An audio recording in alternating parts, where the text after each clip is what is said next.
من كام يوم كنت مروحه البيت بعد يوم شغل طويل، وكنت سايقه وجايه بدخل الشارع بتاع بيتنا، فلقيت على باب الشارع الناس عربيات واقفه كتير والناس واقفه كتير قوي، فانا تعبت بقى عايزه اروح، فرحت ضربت كلاكس جامد قوي بعصبيه شويه، فضربت كلاكس جامد. فالمهم ايه، فالناس يعني ايه هم كانوا واقفين، انا مش شايفه سبب معين يخليهم ان هم يقفوا الوقفه دي، يعني هم سادين الشارع مش عارفه ادخل، فانا عايزه اعرف ايه السبب، ايه المشكله.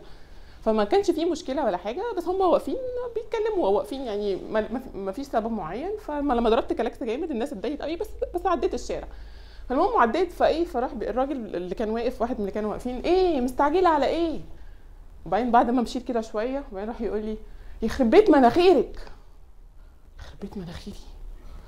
انا خدت الكلمه ضايقتني جدا، يعني ايه كده، يعني ايه اللي انت قلته ده؟ وبعدين انا فاكره ان انا حلوه، يعني انا معجبه بنفسي، يعني انا فاكره ان انا يعني لا انا بحب نفسي، انا عاجبني شكلي الحمد لله، يعني انا فاكره ان انا حلوه، بس اللي هو كده في وشي، طب انت ليه بتعمل فيا كده؟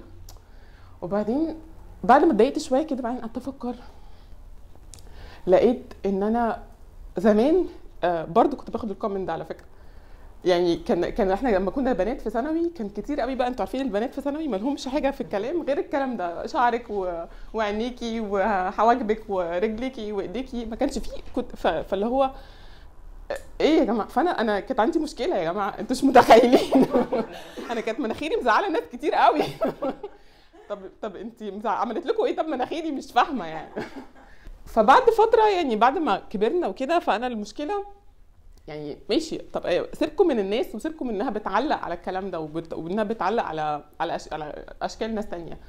فانا مع نفسي بقى، المشكله مع نفسي انا هتبقى عامله ازاي، يعني انا اتعاملت مع الموضوع ازاي، هي دي النقطه.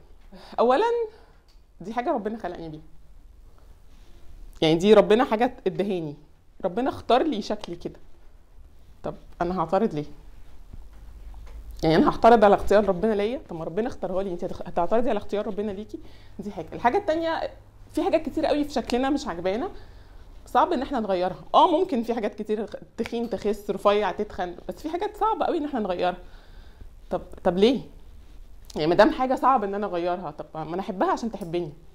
يعني اولا ربنا اختارها ليا، ثانيا دي حاجه جزء من هويتي ومن شخصيتي، جزء ومليون خط تحت كلمه جزء، لانها مش كل هويتي ومش كل شخصيتي، جزء من هويتي وجزء من شخصيتي وجزء من كينونتي. اوكي. حاجه تانية، الحاجه الثالثه انها حاجه بتميزني، يعني حاجه بتميزني انا. مش رانيا الطويله، طب ما هو ماشي، ما دي حاجه بتميز، انت ممكن تبص للحاجه اللي مضايقاك على انها حاجه بتميزك، مش حاجه بتقلل منك او بتقلل من شأنك. فحب شكلك وما تركزش قوي على الحاجات اللي مضايقاك في شكلك، لان دي هديه ربنا ليك، ده اختيار ربنا ليك، فحب شكلك هيحبك.